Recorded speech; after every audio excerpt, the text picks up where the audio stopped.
Welcome back. Today we're talking about toxic people, and I think everyone has had to deal with someone like that at some point. These are the kind of people who constantly bring you down, make you feel bad about yourself, or try to control your decisions. Sometimes it's not even obvious at first. You might just feel drained after spending time with them. It's like they slowly wear you out emotionally without you even realizing it. I know exactly what you mean. Toxic people often play mind games or try to put the blame on you for things that aren't your fault. They might also twist your words or make you question yourself. That's why it's important to stand up for yourself and not let them walk all over you. If you don't set boundaries, they'll just keep pushing. Exactly. Boundaries are everything. If you don't set clear limits, people will take advantage of you. I've learned that sometimes you need to distance yourself from certain people, even if it's difficult. It's not about being rude, it's about protecting your mental health. You can't keep trying to please everyone, especially if it comes at your own expense. That's true. Another thing is that toxic people often feed off negativity. They complain all the time, criticize others, and rarely take responsibility.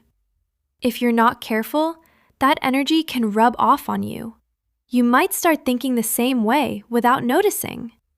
That's why it's important to surround yourself with positive people who support you and help you grow. Yeah, the people around you really shape your mindset. If you constantly hang out with negative people, it becomes normal. But when you start to cut toxic people out of your life, you feel lighter and more in control. It's not easy, but it's necessary if you want to move forward and build a healthier environment for yourself. One thing I've noticed is that toxic people don't always look toxic at first. Sometimes they seem friendly, but over time, they start to cross the line. They might take advantage of your kindness or slowly push your limits to see how much they can get away with. At first, you might ignore it, but then it becomes a pattern. That's when you realize something isn't right and you need to pay attention to red flags. Exactly. And those red flags are often subtle. For example, they might constantly make negative comments disguised as jokes, or they might undermine your confidence in small ways. Over time, that can really affect how you see yourself. That's why it's important to recognize toxic behavior early and not just brush it off. If you keep ignoring it, it usually gets worse over time. True. And I think a lot of people struggle to call it out because they don't want conflict. But sometimes you have to speak up and be honest about how you feel. If someone keeps disrespecting your boundaries, you can't just stay silent. You need to make it clear that their behavior is not acceptable. Otherwise, they'll just keep doing it. Yeah, and how they react tells you a lot. If they try to turn things against you or make you feel guilty, that's a big warning sign. Healthy people usually take responsibility and try to improve. Toxic people, on the other hand, often try to shift the blame and avoid accountability. That's when you really have to decide whether it's worth keeping them in your life. Exactly. Because at some point, you have to put yourself first. It's not selfish, it's necessary.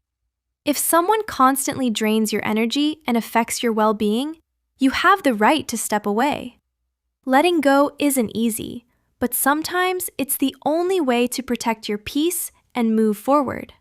I think one of the hardest things is figuring out how to deal with toxic people without creating even more problems. You can't always just cut them off completely, especially if it's someone from work or family. So sometimes you have to learn how to handle the situation carefully. For example, I've tried to limit my interactions and not get too emotionally involved. That way, they have less chance to affect my mood or pull me into negativity. Yeah, that's a smart approach. You don't always have the option to walk away from someone, so you need strategies. One thing that works is to keep your distance emotionally, even if you have to see them regularly. Don't share too much personal information, and don't let them get under your skin. If you stay calm and don't react, they usually lose interest in trying to provoke you. That's true. I've also learned not to take things personally when dealing with toxic people. A lot of the time, their behavior reflects their own issues, not yours. If you react emotionally, it just gives them more power. But if you stay neutral and stay in control, you protect your own peace. It's not easy, but it gets better with practice. Exactly. And sometimes, the best thing you can do is to focus on yourself instead of trying to change them. You can't force someone to become a better person if they don't want to. But you can work on your own mindset, build confidence, and learn how to respond better. Over time, you become stronger, and their behavior doesn't affect you as much. Yeah, I think that's the key. Growth. When you start to value your own well-being, you naturally stop tolerating toxic behavior. You begin to make better choices about who you spend time with and what you allow into your life. In the end, it's about creating a healthy environment where you can feel safe, respected, and able to grow without negativity holding you back. I've also been thinking about why people become toxic in the first place. No one just wakes up and decides to treat others badly. I feel like a lot of it comes from insecurity or past experiences.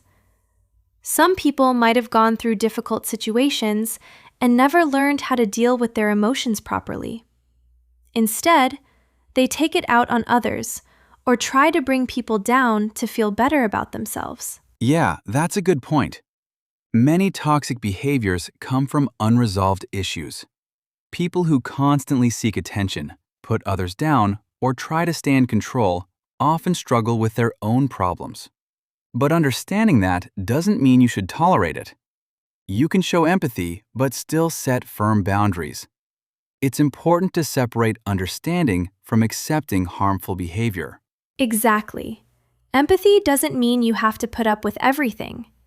You can understand someone's situation and still choose to protect your space. I think that's where many people get confused. They feel guilty for stepping back. But in reality, you're just taking care of yourself. And that's something everyone should learn to do. Right. And sometimes people stay in toxic situations because they hope things will change. They try to fix the other person or wait for them to improve. But the truth is, change only happens when someone is willing to work on themselves. You can't do that work for them. All you can do is decide how much you're willing to tolerate. Yeah, and that realization can be freeing. Once you understand that you can't control others, you start to let go of expectations and focus on what you can control: your actions, your reactions, and your boundaries. That shift helps you move on emotionally and build healthier relationships with people who actually respect and support you. I think one of the most important skills is learning how to respond to toxic behavior without making things worse. Sometimes people react emotionally and it only escalates the situation.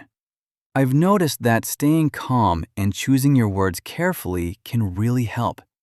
Instead of arguing, you can stay neutral and not give them the reaction they're looking for. It's like you refuse to get pulled into drama. Yeah, that's a powerful approach. Toxic people often try to provoke a reaction because that's how they gain control. If you don't react, they lose that power. Another useful thing is to set clear expectations. For example, you can calmly explain what behavior you won't accept. If they continue, then you follow through with your boundaries. That's how you take control of the situation without being aggressive. That makes sense. I've also learned the importance of choosing when to engage in conversation and when to step back. Not every situation needs a response. Sometimes it's better to just let things go and not waste your energy. Especially if you know the other person isn't willing to listen or change, Continuing the conversation just drains you. Exactly. Energy matters a lot. You only have so much of it, so you should use it wisely. Instead of focusing on toxic people, it's better to invest your time and energy into relationships that are positive and supportive. That way, you're building something meaningful instead of constantly dealing with negativity. Yeah, and over time, that really changes your life. When you stop giving attention to toxic people and start focusing on healthy connections, you feel more balanced and confident. It's like you finally take back control of your life and stop letting others affect your mood. That's when you really start to grow and move forward. I think the final step is learning how to let go of toxic people completely, especially when they've been part of your life for a long time. It's not easy to cut ties with someone, even if you know it's the right thing to do. There are memories, emotions, and sometimes even guilt. But at some point, you have to ask yourself if the relationship is helping you grow or just holding you back. That clarity can really change how you see things. Yeah, letting go can be painful, but it can also be freeing. When you finally walk away from negativity, you create space for better things. It doesn't mean you hate the person. You just choose not to let them affect your life anymore. Over time, you start to heal emotionally and feel more at peace. And that's when you realize that protecting your well-being is one of the most important things you can do for yourself.